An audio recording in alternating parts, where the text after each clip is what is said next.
Welcome to this explainer. Today, we're going to completely demystify the mind of modern history's most famous physicist. You know, when we hear the name Albert Einstein, we almost automatically think of this untouchable, magical intellect, right? But we're going to prove that his genius really wasn't just some mysterious inborn gift. Instead, it was largely a series of deliberate, highly learnable habits. Just think about that for a second. The most brilliant mind in modern history wasn't special simply because of what he knew, but because of how he chose to think. So to really understand his psychology, we first have to totally shatter the myth of the untouchable genius. The truth is, he struggled with mundane failures just like the rest of us. He wasn't the top student in his class. He actually failed his very first university entrance exam. And get this, he was working a standard desk job as a patent clerk while developing the theories that would eventually rewrite physics forever. Cognitive psychologists have dug deep into his journals and letters, and they all land on the exact same conclusion. His thinking patterns were distinct, for sure, but they map perfectly to habits that literally any of us can learn and apply today. All right, let's kick things off with Section 1, Imagining the Impossible.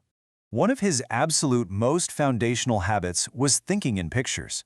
Einstein famously admitted that he rarely thought in language. Instead, his ideas arrived as these vivid images, visceral feelings, and spatial sensations way before words ever entered the picture. Psychologists actually call this visual-spatial reasoning.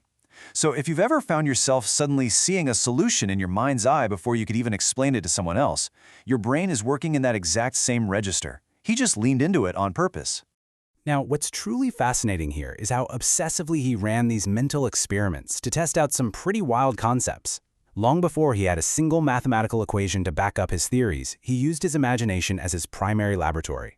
He literally pictured himself riding alongside a beam of light, just trying to observe what it would look like from that perspective. It sounds like straight-up science fiction, but this was actually a highly calculated cognitive tool. Which brings us to the formal definition of what he was doing: mental simulation. This is when your brain's prefrontal cortex actively constructs hypothetical scenarios to test out ideas completely without any real-world cost or risk. It's an incredibly accessible cognitive tool we all possess, yet somehow, in our fast-paced modern world, it remains one of the absolute most underused strategies for creative problem-solving. We're always trying to force solutions on paper or on a screen, rather than just taking a breath and letting our minds simulate the possibilities first. Building on that creativity, we arrive at another game changer: combinatorial thinking. Did you know Einstein was a devoted, lifelong violin player? He actually said that music actively helped him think through his most stubborn physics problems. He was constantly pulling ideas from seemingly completely unrelated domains to find these unexpected connections. And studies on creative cognition totally back this up. They show that this kind of cross-domain thinking is one of the absolute clearest markers of original thought. When you mix disciplines, you're basically creating fertile ground for a breakthrough. Moving right along, let's jump into Section 2, Questioning and Simplifying. For literally centuries, the widely accepted assumption was that time was absolute, fixed, and universal. Basically, everyone just accepted it as undeniable fact. But Einstein applied what psychologists call metacognitive awareness. He looked at that monumental, unquestioned assumption and simply asked, wait, what if it isn't? By directing his metacognitive awareness at something the entire world took completely for granted, he managed to unlock the theory of special relativity. He simply refused to let assumptions quietly dictate his conclusions. And that brilliantly illustrates his relentless drive to strip complex problems down to their absolute bare essentials. You've almost certainly heard this famous quote: "If you can't explain something simply, you don't understand it well enough." Now, whether he said those exact words or not, his entire working style reflected that exact philosophy. He didn't hide behind convoluted jargon to sound smart. He demanded total clarity. In modern psychology, this translates to actively reducing cognitive load. Listen, simplification is absolutely not about dumbing things down. It's about making information highly workable for our working memory, which, let's face it, has very real limits. By stripping away all the extraneous noise, your brain actually frees up the space and bandwidth it needs to process the core information and ultimately manipulate it into entirely new ideas. Okay, let's look at Section 3, the power of rest. This brings us to a really fun one: purposeful mind wandering. Just think about his habits for a second: taking long, unhurried walks, napping frequently, and literally just staring out of windows. Now, in our current culture of relentless, 24/7 hyper-productivity, this looks like pure laziness or boredom, right? But from a psychological standpoint, this deliberate downtime is actually a heavily researched, massive cognitive asset. Here's the actual science behind why that works so well. When you zone out, you activate what neuroscientists call the default mode network. This is a system in your brain that fires up during rest, and it is deeply, fundamentally involved in creative insight, self-reflection, and connecting really distant ideas. Constant stimulation, like, say, endlessly scrolling on our phones, actively suppresses this critical network, which means letting your mind wander and generally allowing yourself to be bored is functionally required if you want to achieve those sudden aha moments. Let's dive into Section 4, Mindset, Curiosity, and Failure.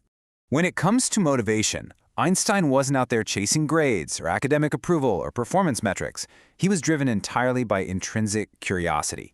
He was genuinely, deeply captivated by how the universe worked. And based on psychologist Edward Dici's research, we know for a fact that people driven by this genuine curiosity show much deeper engagement, persistence, and creative output. Einstein's intrinsic curiosity was a deliberate cognitive strategy, not just a quirky personality trait. He also completely avoided closure-seeking. Instead, he fully embraced uncertainty, sometimes sitting with massive, totally unanswered questions for decades without trying to force a premature conclusion.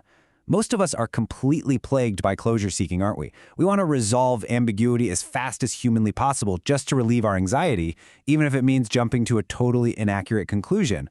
But he actively practiced staying comfortable with not knowing the answer right away. He let the nuance develop. He also fiercely maintained a sense of childlike wonder.